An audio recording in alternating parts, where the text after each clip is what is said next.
Selamat pagi semua. Perkenalkan, bersama saya Genzul Fauzah. Di hari ini, di detik ini juga, komputer telah berkembang semakin pesat dan semakin mempermudah pekerjaan-pekerjaan manusia. Tapi di balik kemajuan itu, banyak masalah-masalah baru yang muncul, seperti manusia yang ketergantungan terhadap komputer dan juga yang minim literasi manusia. Karena itu penting bagi kita untuk memahami perkembangan komputer dan bagaimana arahnya di masa depan yang akan datang. Dan kali ini saya akan meminta pendapat teman-teman saya terhadap generasi komputer yang kelima dan juga generasi komputer yang akan datang di masa depan. Dan tanpa berlama-lama, mari kita mulai. Dan untuk sekarang, pendapat pertama dari teman saya, ya silahkan.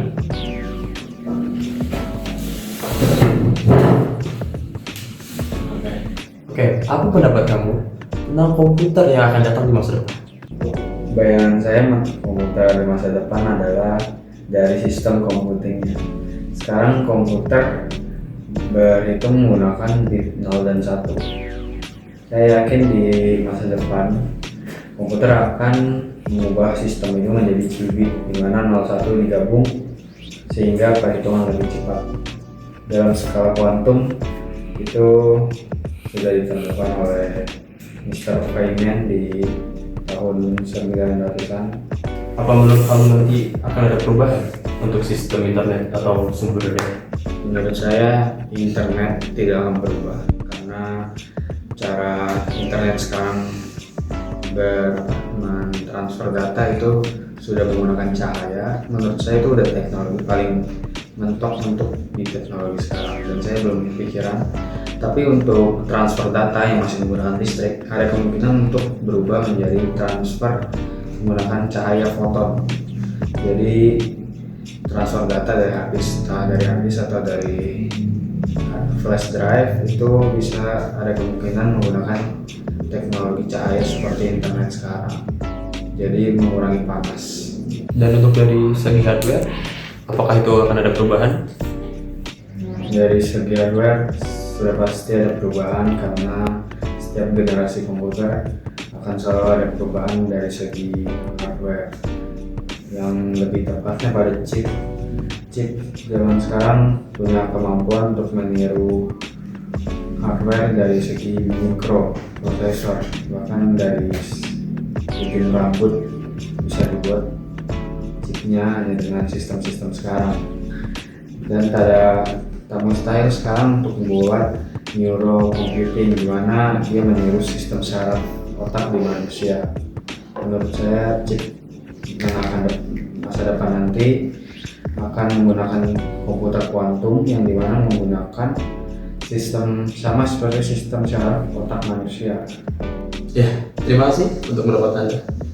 Dan silakan untuk itu silakan keluar.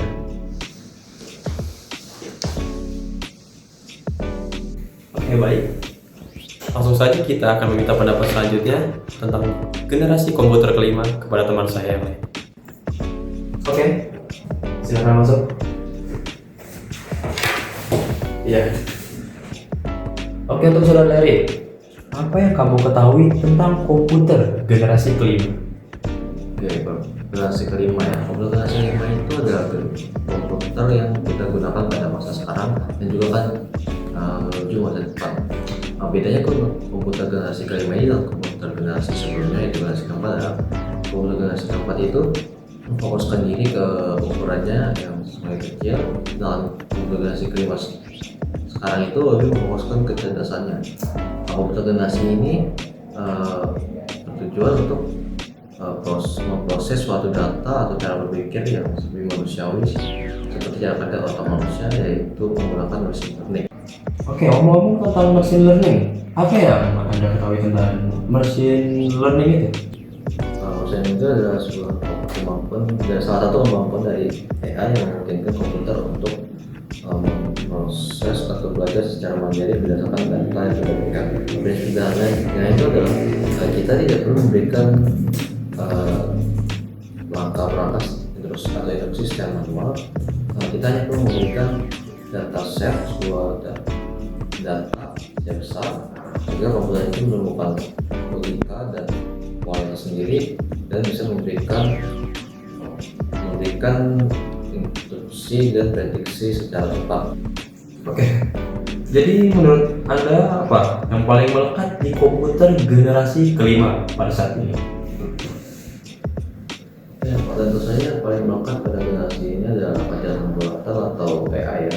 Nah, jika generasi keempat itu sebelumnya hanya fokus pada pemrosesan dan pengaturannya, maka generasi sekarang, generasi kali ini fokus pada pemrosesan pengetahuan atau data. Hal ini dapat dilihat dengan kemampuan komputer yang bisa berinteraksi secara natural, berpikir secara logis, dan bisa beradaptasi dengan perintah yang dilakukan secara otomatis. Dan banyak juga contohnya karena banyak AI ini digunakan banyak perusahaan untuk melakukan sesuatu. Baik, apakah mungkin ya, ini mungkin aja nih, AI itu bakal berkembang pesat hingga bisa menggantikan pekerjaan manusia? Ya, menurut saya itu jawabannya bisa iya dan tidak. Untuk kami itu iya. Kenapa? Karena AI akan menggantikan pekerjaan yang secara dilakukan secara terus dan kemudian dilakukan semua orang ya. Untuk tidaknya itu karena AI itu tidak bisa menggantikan pekerjaan yang menggunakan empati atau perasaan, karena AI tidak bisa mempunyai suatu perasaan secara manusiawi. Dan juga manusia juga harus berkembang bagaimana memanfaatkan AI itu agar bisa menjadi alat atau tools yang kita gunakan untuk bekerja ya. Jadi jawabannya itu iya dan tidak menurut saya. Oke, cukup menarik ya wawancara untuk hari ini, dan terima kasih pada saudara Lenny ya, dan dipersilakan Ya, untuk pendapat yang terakhir kali ini. Kita akan lanjut teman saya yang berikutnya. Baik, silakan Bang.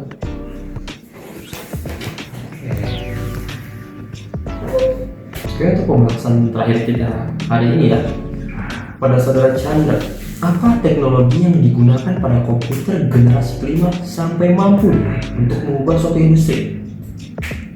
Untuk generasi kelima ini sekarang dia pakai CPU multi-core, banyak inti dalam satu chip. Jadi banyak pekerjaan berbarengan dengan cepat. Terus transistor juga semakin kecil, performa tinggi, tapi tetap efisien. Oke, kenapa komputer generasi kelima nih bisa disebut komputer generasi kelima? Disebut generasi kelima karena sudah berkembang jauh dari generasi sebelumnya yang masih sederhana dan biasanya cuma satu inti aja.